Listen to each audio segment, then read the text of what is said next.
In a certain town lived a rich trader with his wife, his only son, and his daughter-in-law. Their lives were very comfortable till, for some strange reason, the king of the land banished them and they had to flee, leaving all their possessions behind. While the trader's son was rather dull and easygoing, his wife Sumitra was a very intelligent young woman. She managed to hide 4 valuable rubies in the rotis they took with them to eat on their journey to a nearby kingdom. Finding work in a new city turned out to be difficult, and the trader soon became desperate. "I do not know what to do," he confessed to Sumitra. "If life goes on like this, we will starve to death." "Such a calamity will never befall on us," she said confidently. "Pitaji, please take this ruby to the market and sell it. I hid it in our food when we left our old home." She handed him one of the 4 rubies. "God bless you, my child," said the trader. "We can live for several months on the money I get from selling this ruby." He went straight to the market, but as luck would have it, the merchant he approached was in reality a clever thief. Seeing the valuable ruby, he decided to steal it instead of paying for it. "Please wait here," he said to the unsuspecting trader, "while I put together the payment for your ruby." He offered the trader a seat which was actually a concealed trap. The moment the trader sat on the cloth-covered seat, it collapsed and he fell through an opening, landing on hard ground far down below.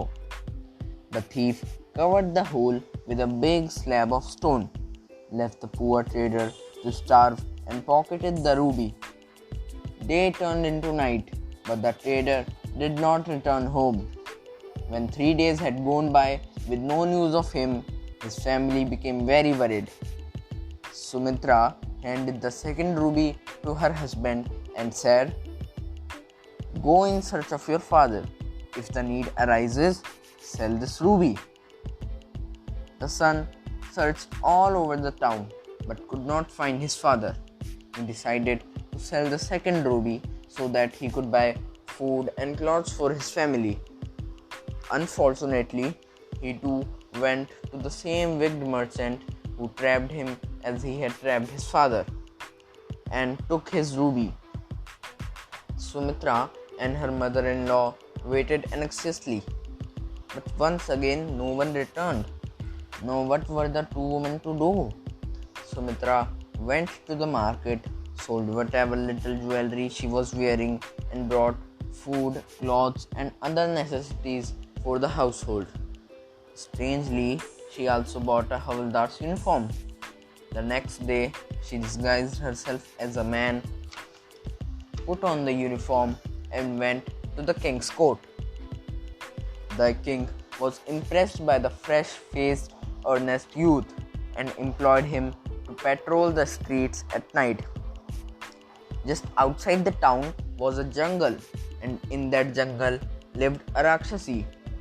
That night, the Rakshasi assumed the shape of a weeping woman and approached the new Havaldar. "Please help me," she begged. "The king has had my husband hanged inside the city jail. I want to see him just once before he's buried." Sumitra, being the kind-hearted woman she was, allowed the Rakshasi to enter the jail.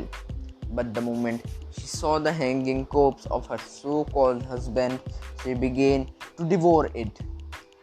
Realizing she had been fooled by a Rakshasi, Sumitra drew her sword and in a flash beheaded the wicked creature. The head and the body of the demon disappeared as they hit the ground, but a gem-studded silver anklet lay on the ground. The next day, Sumitra handed over the anklet to the king and related the entire incident. The king was very happy to be rid of the Rakshasi who had plagued his kingdom for many months, and was delighted to receive the valuable anklet. He offered the new Havildar a huge reward. Your Majesty, said Sumitra, I seek no reward except control over the market of this town. Your wish is granted, said the king with a grateful smile. Sumitra had already made extensive inquiries and was more or less certain about which merchant had robbed her husband and her father-in-law, probably kidnapped them as well. Now, armed with the authority the king had bestowed on her, she accosted the merchant. He denied her accusations, but when his shop was searched, the trader and his son were discovered underground, almost unconscious from starvation.